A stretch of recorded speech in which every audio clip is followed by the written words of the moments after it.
Everyone, welcome to प्रगतिशील classes. कैसे हैं आप सब?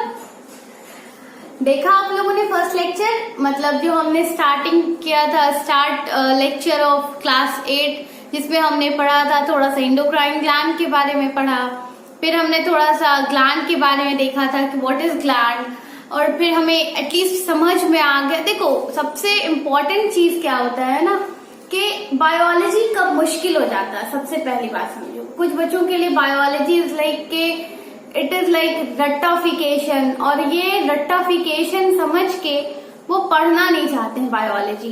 स्पेशली आप लोगों को इसलिए कहूंगी क्योंकि नया नया बायोलॉजी सब्जेक्ट में एड ऑन हुआ है।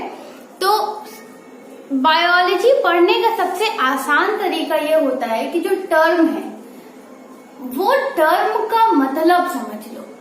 जब उस टर्म का मतलब समझ जाओगे ना तो आधा से ज्यादा चीज आपको ऐसे ही याद हो जाएगा बिना याद किए। क्योंकि बायोलॉजी जो भी वर्ड है वो किसी ना किसी वर्ड से टूट के जुड़ के बना हुआ है, और हर का लैटिन में, ग्रीक में किसी ना किसी तरह का मीनिंग है।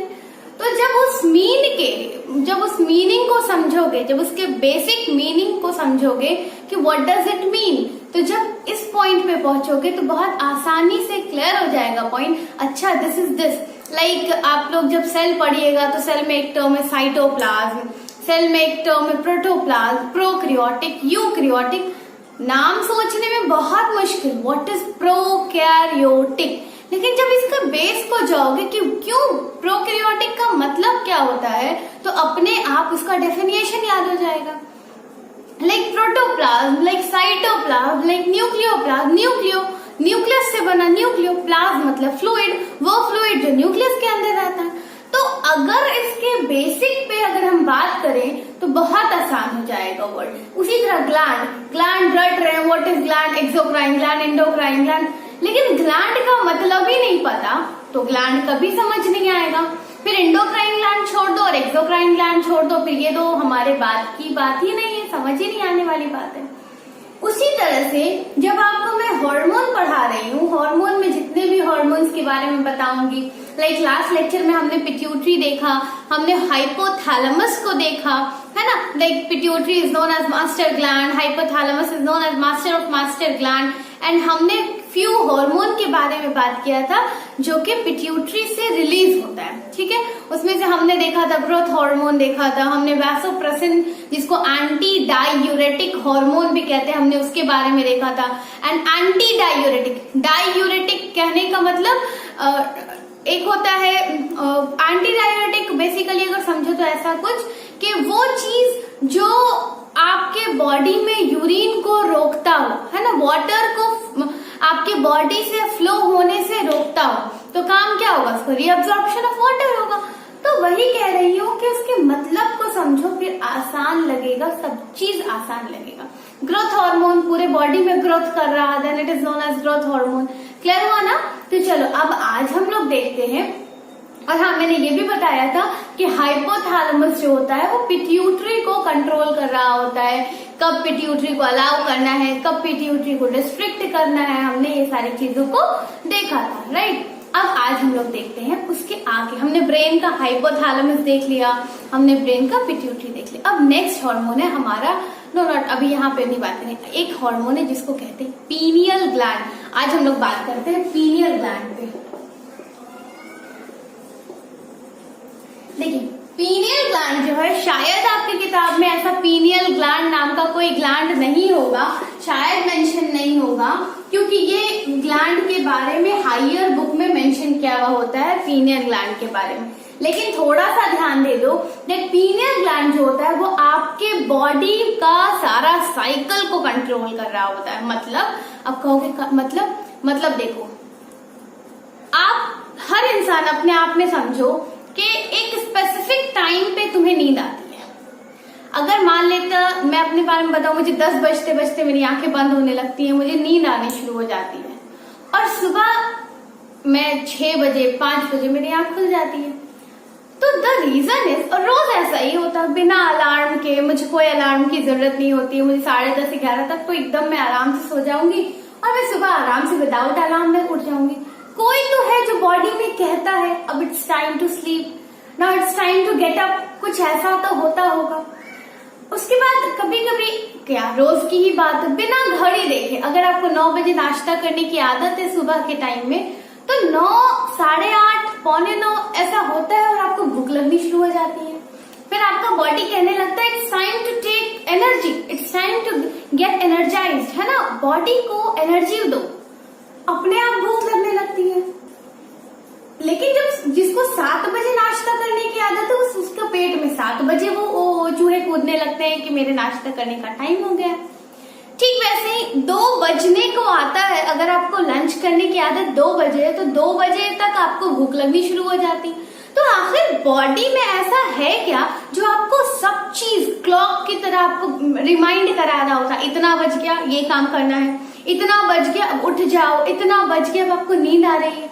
तो बॉडी में जितनी भी साइकिल होता है, एक साइकिल ही है ना, सुबह उठे, फिर नाश्ता किया, एंड देन फिर थोड़ी बहुत पढ़ाई की, एंड देन फिर खाना खाया, फिर अगर रेस्ट करना हुआ अपना काम जो करना हुआ वो किया, फिर रात होते होते फिर मैं सो गया, फिर मैं सुबह उठा। तो ये क्या, it is like a cycle, it is moving like a cycle. उसी तरह से एवरीथिंग इज लाइक आपके जो डेली रूटीन में जो हो रहा है, everything is like a cycle के तौर पे वो काम कर रहा होता है। तो पीनियल ग्लैंड बेसिकली आपके बॉडी में साइकिल की तरह काम करता है और इसको हम कहते हैं रिदमिक साइकिल, रिदम को कंट्रोल कर रहा होता है, रिदमिक साइकिल। तो क्वेश्चन आ सकता है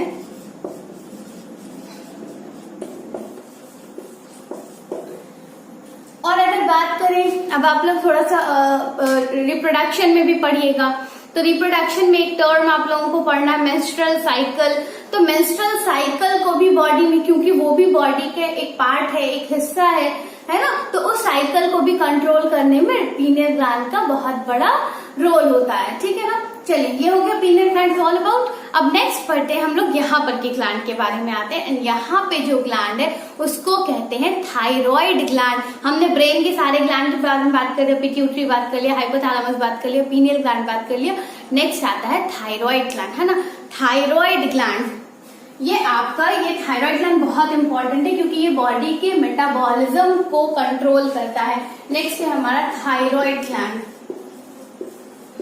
This is very important gland because it control the metabolic activity of your body. It control the metabolic activity. अब बताती हूँ ये क्या है।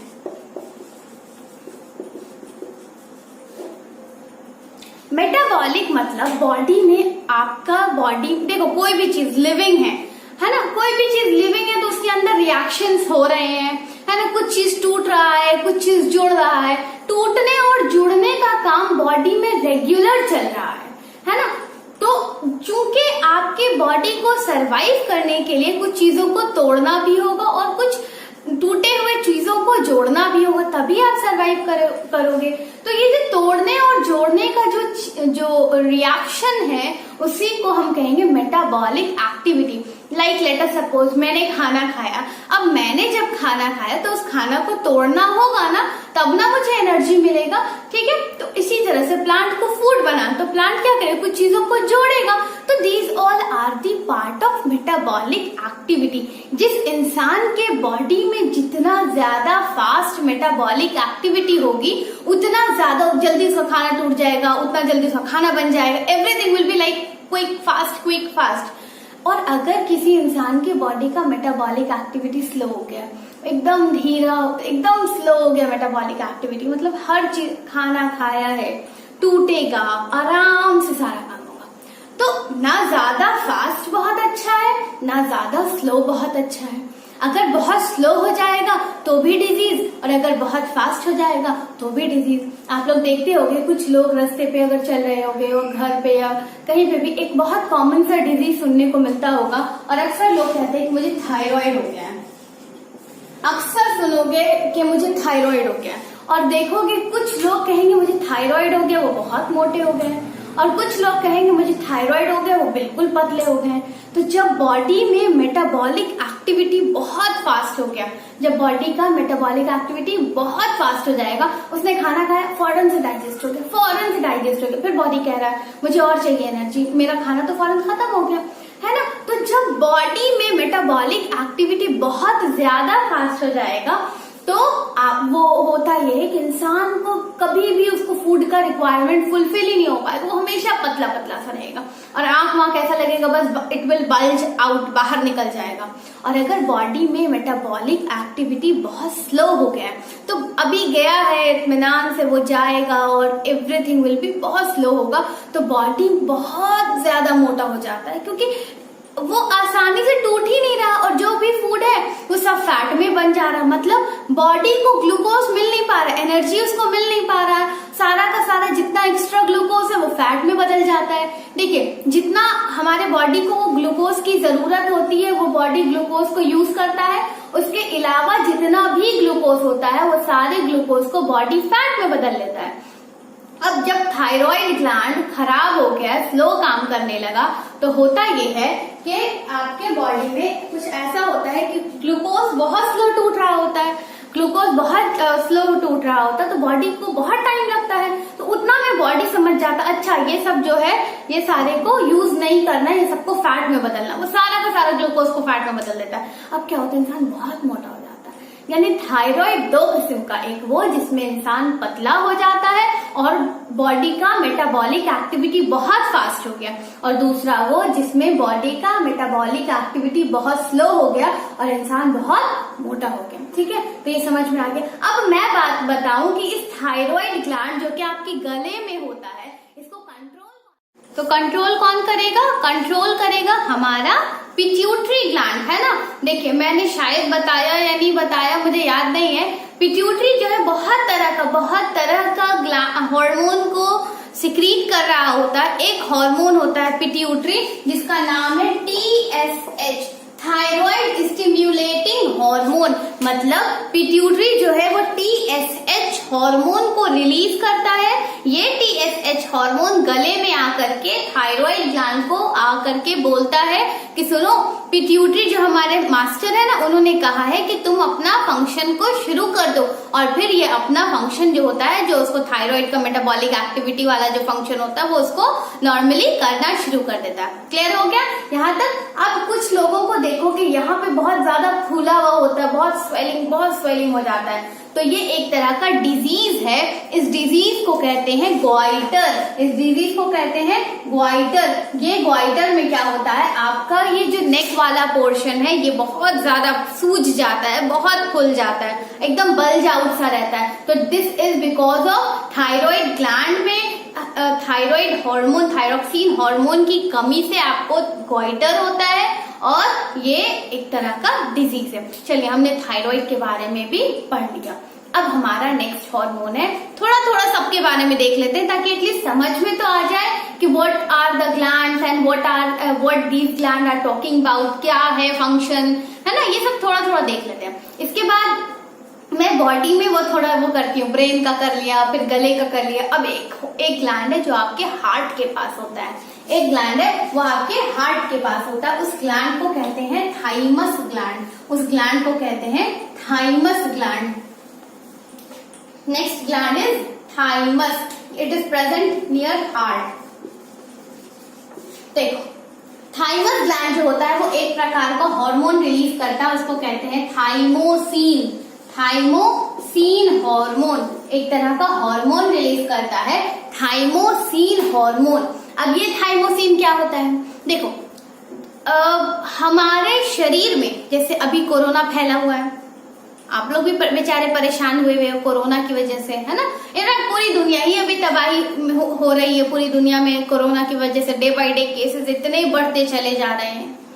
तो एक चीज समझो कि जब हम जन्म लेते हैं, जब हम पैदा होते हैं, तो उस वक्त हमारे बॉडी में किसी भी बीमारी से लड़ने वाला कोई भी ऐसा चीज नहीं होता है जो कि हमारे बॉडी में बीमारी से लड़े। मतलब किसी तरह का अगर बैक्टीरिया हमारे बॉडी में एंटर कर जाता है तो उससे फाइट करे, या किसी तरह का अगर वायरस एंटर कर गया है तो उससे फाइट करे, या कुछ भी हमारे बॉडी में जिससे डिजीज हो सकता है उससे फाइट करने के लिए शुरू के टाइम में हमारे बॉडी में किसी भी तरह का वेपन नहीं होता है। फिर जैसे जैसे इंसान बड़ा हो रहा होता है उसका बॉडी धीरे धीरे वेपन को बना रहा होता है। है ना। तो ये जो थाइमस ग्लैंड है, ये ग्लैंड भी आपके बॉडी में वेपन को बनाने में मदद करता है। मतलब कि ये जो आपका बॉडी है, थाइमस जो ग्लैंड है, ये बॉडी में इम्यून सिस्टम, मतलब कि लड़ने वाला जो सिस्टम है, इम्यून सिस्टम को मजबूत करता है। अब क्या हुआ, 10 साल, 12 साल, 13 साल, 14 साल तक आपके बॉडी में sufficient amount of immune system बन जाता है। अब थाइमस ग्लैंड की क्या जरूरत, अब तो जरूरत नहीं है। इसका काम बस इतना ही है कि बॉडी में लड़ने वाला वेपन को तैयार करे, ठीक है। तो अब क्या हुआ, 12 से 13 साल तक की उम्र में उतना अप्रोप्रिएट अमाउंट ऑफ या उतना हद तक आपकी बॉडी में इम्यून सिस्टम डेवलप हो जाता है। अब तो थाइमस ग्लैंड की कोई जरूरत नहीं। तो जब आपका बॉडी इस चीज को समझ लेता है कि हाँ बॉडी में बहुत अच्छा इम्यून सिस्टम हो गया है, तो ये जो थाइमस का जो साइज होता है वो धीरे धीरे छोटा होने शुरू हो जाता है। मतलब इसका फंक्शन अब बंद होने लगता है कि सुनो अब मुझे तुम्हारी जरूरत नहीं है, अब ज्यादा अगर तुम बन जाओगे तो फिर नुकसान हो जाएगा शरीर में। कभी कभी ऐसा होता है ना, देश में लड़ने के लिए बहुत सारे सेना की जरूरत है, लेकिन अगर वही सेना बहुत ज्यादा हो जाएंगे तो आपके देश के लिए ही खतरा हो जाएंगे।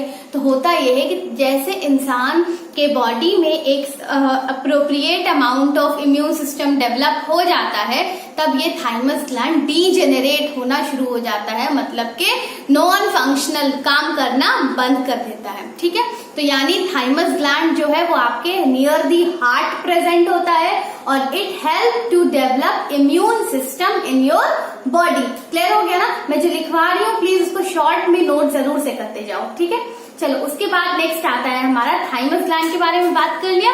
अब नेक्स्ट आता है हमारा किडनी के पास का ग्लैंड। उस ग्लैंड को कहते हैं एड्रेनल ग्लैंड, उस ग्लैंड को कहते हैं एड्रेनल ग्लैंड। चलो थोड़ा सा देखो एड्रेनल ग्लैंड के बारे में। एक बात बता दूं, हाइपोथैलेमस एक ग्लैंड, हाइपोथैलेमस, पिट्यूटरी एक, पीनियल ग्लैंड एक, थायराइड ग्लैंड भी एक, थाइमस भी एक। Thyroid gland is like 2 lobe में होता है, बीच से कनेक्टेड होता है। थाइमस भी एक, लेकिन जो एड्रेनल ग्लैंड होता है वो ग्लैंड आपका 2 adrenal gland is present in your body. क्यों 2? क्योंकि 2 किडनी होता है। Let us suppose this is your kidney, ठीक है, ये आपका किडनी है। इन दोनों किडनी के ऊपर एक ग्लैंड प्रेजेंट होता है, दोनों किडनी के ऊपर एक ग्लैंड प्रेजेंट होता है। इस ग्लैंड को कहते हैं एड्रेनल ग्लैंड। क्या कहते हैं? Adrenal gland. देखो यहाँ पे नाम ही मैं बता देते हैं। रीनल का मतलब होता है किडनी, रीनल मतलब किडनी, एड्रेनल मतलब किडनी के ऊपर, किडनी के ऊपर, adrenal that is the kidney के ऊपर। कितना आसान सा था। Renal term is related with kidney and adrenal मतलब वो ग्लैंड जो किडनी के ऊपर प्रेजेंट है, दैट इज एड्रेनल ग्लैंड। अब इसका काम क्या है एड्रेनल ग्लैंड का? ये एड्रेनल ग्लैंड आपके बॉडी में कभी कभी मैं आपको ये सिनारियो क्रिएट करवाती हूँ। What I am trying to do, listen, आप घर से निकले, बहुत अच्छे से निकले, ट्यूशन जा रहे हो या स्कूल जा रहे हो या कहीं भी जा रहे हो, अकेले हो, राइट, और आधे रास्ते में पहुंचते हो, पीछे से दो डॉग आपको देख के भौंकना शुरू कर देते हैं, और जैसे आपको वो डॉग ने भौंकना शुरू किया आप दौड़ना शुरू कर देते हो, और जैसे जैसे आप दौड़ रहे हो पीछे पीछे आपको भी फॉलो कर रहे हो, आप और दौड़ रहे हो और दौड़ रहे हो और दौड़ रहे हो, बहुत तेज दौड़ लिए, इतना तेज कि तुमने अपने आप से एक्सपेक्ट भी नहीं किया होगा कि तुम उतना तेज दौड़ सकते हो। इतनी क्या तुम्हारे अंदर एनर्जी थी कि तुम इतना दौड़ जाओ?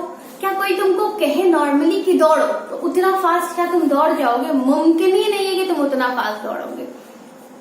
वहां पे तुम्हारे जान की बातें आ रही थी, वहां पे था कि वो डॉग तुमको काट सकता था, जिससे तुम्हें खतरा हो सकता था।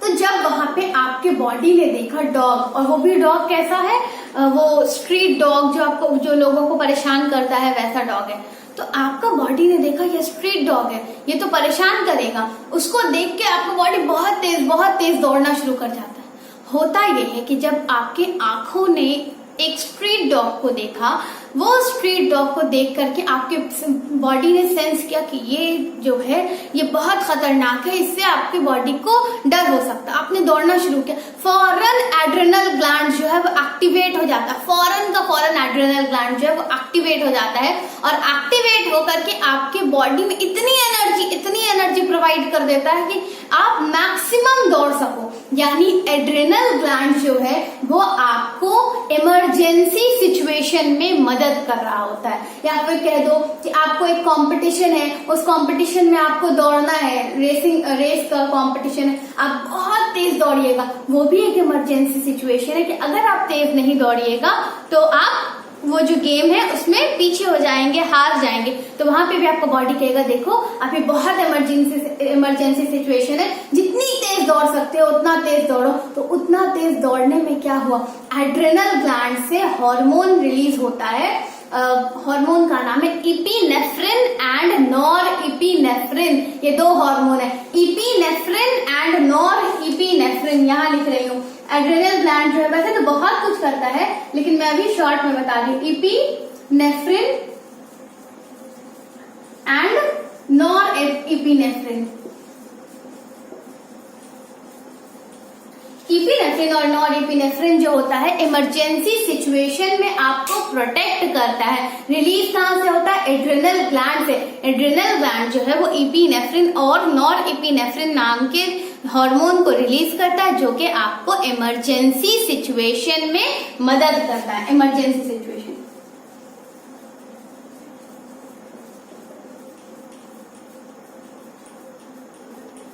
क्लियर हो गया। एड्रेनल ग्लैंड को भी रीजन समझ में आ गया, अचानक से इतनी ताकत कहां से आ जाती है, अचानक से इतना कैसे दौड़ने लग जाते हो, इसका रीजन भी आज क्लियर हो गया। अब नेक्स्ट आते हैं हम लोग, नेक्स्ट हार्मोन पे हम लोग बात करते हैं testis and ovary. Testis and ovary ये थोड़ा सा स्पेसिफिक है, लाइक देखते हैं।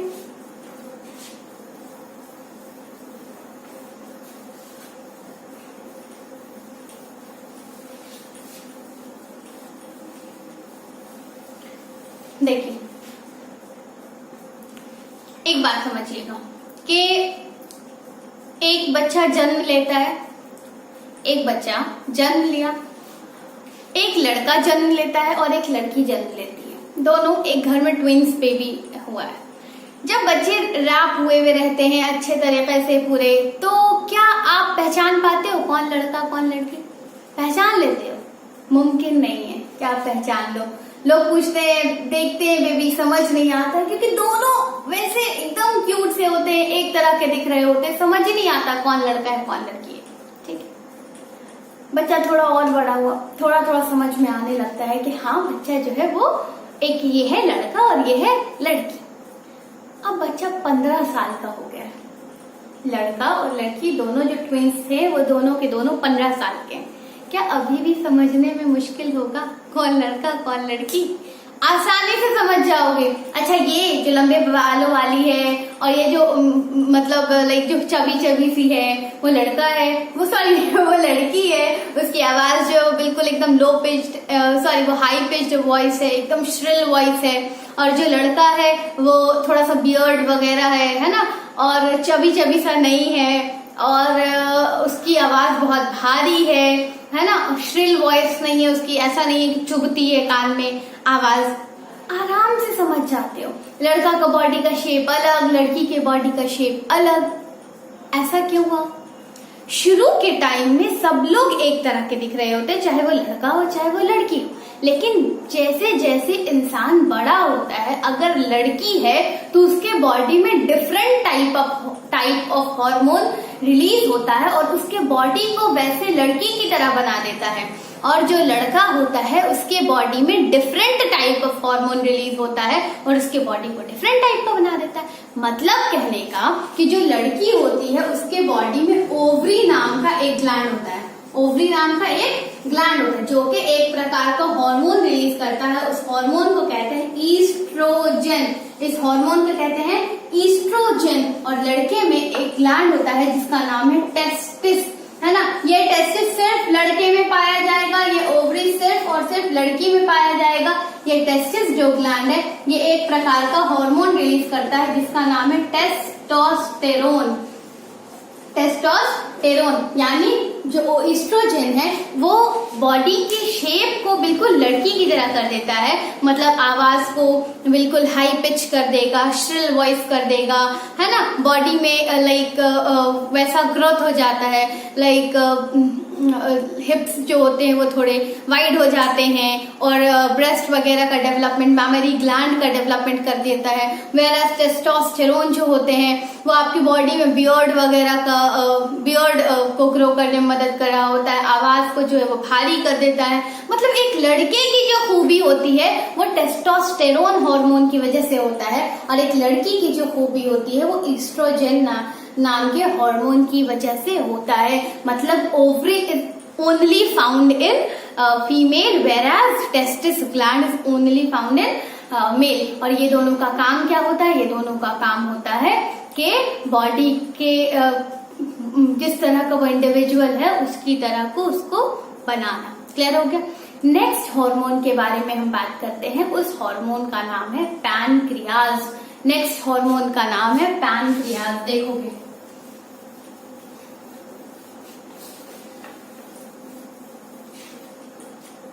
पैनक्रियाज,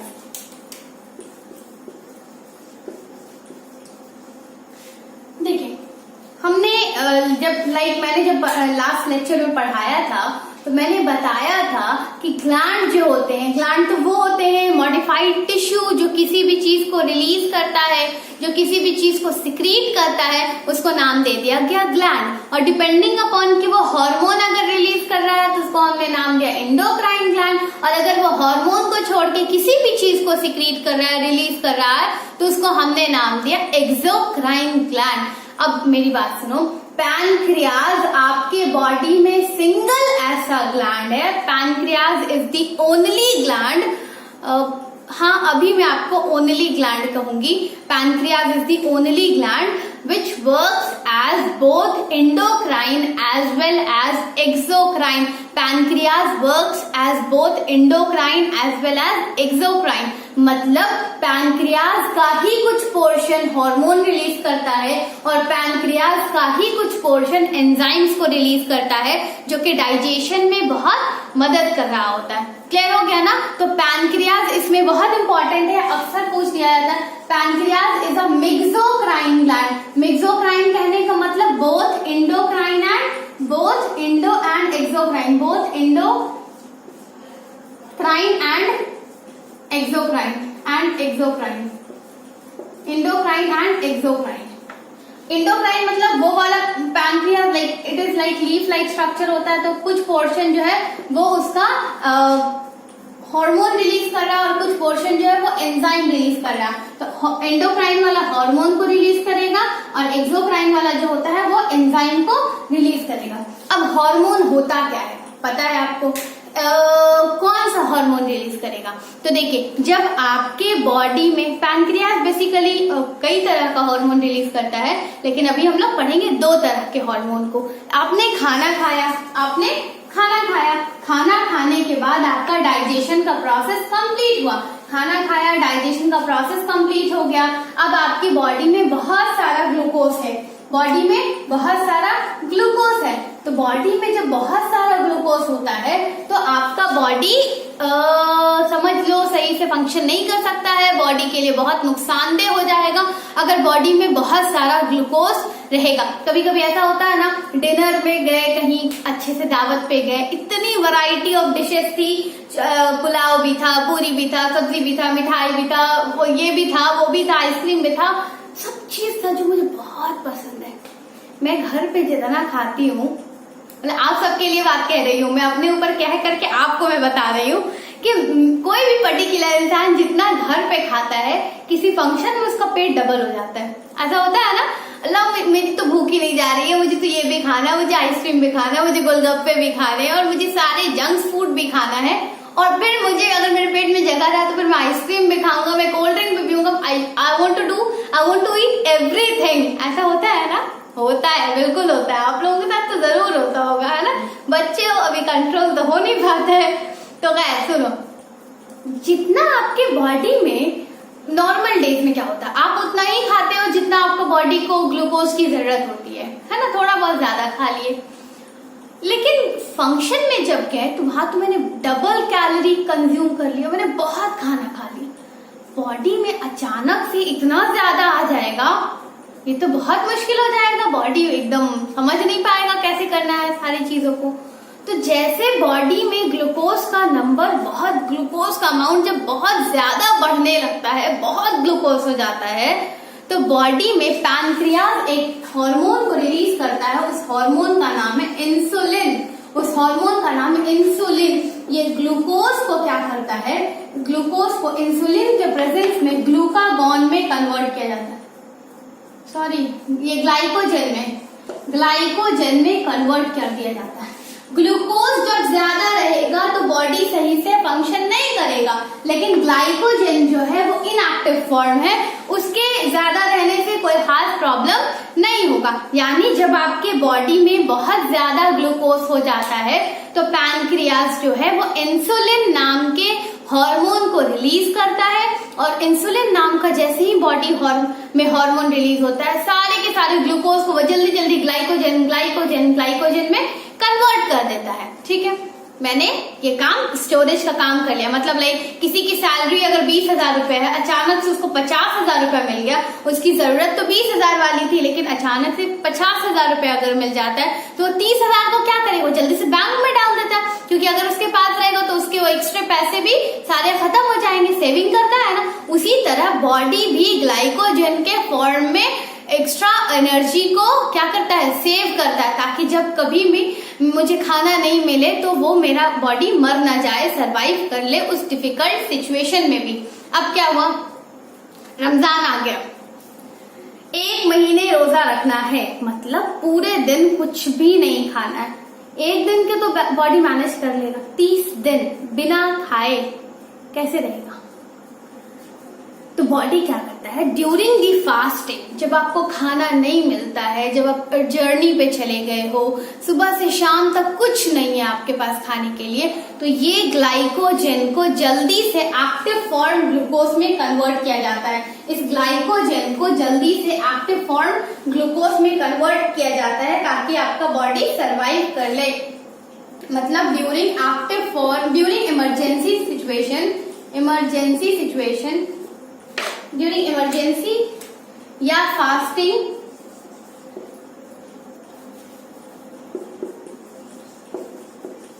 जब आपके बॉडी को फूड नहीं मिलता है तो उस वक्त भी पैनक्रियाज एक प्रकार का हार्मोन को रिलीज करता है। उस हार्मोन का नाम है ग्लूकागॉन।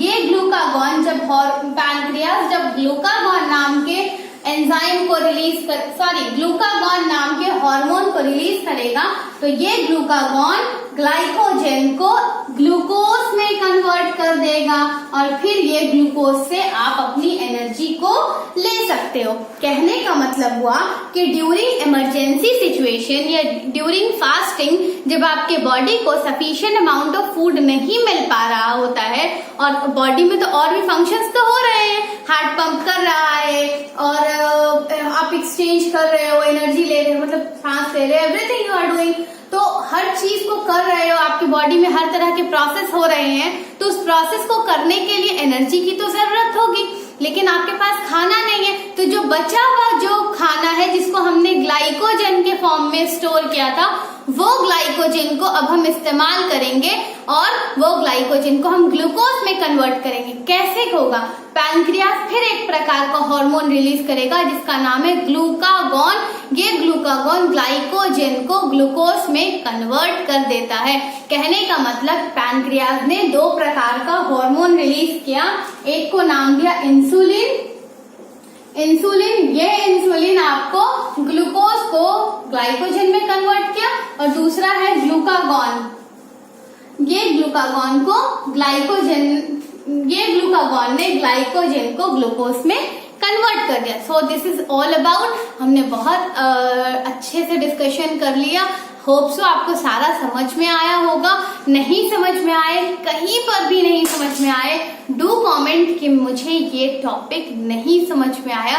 चाहे आप व्हाट्सएप ग्रुप पे एक्टिव रह के बताइए कि मुझे ये चीज नहीं समझ में आया, चाहे आप कमेंट बॉक्स में कमेंट करें कि मुझे ये चीज नहीं समझ में आया, बट प्लीज रिस्पॉन्स करना ताकि मुझे समझ में आ जाए कि आप लोग पढ़ रहे हो। ठीक है, till then bye, take care.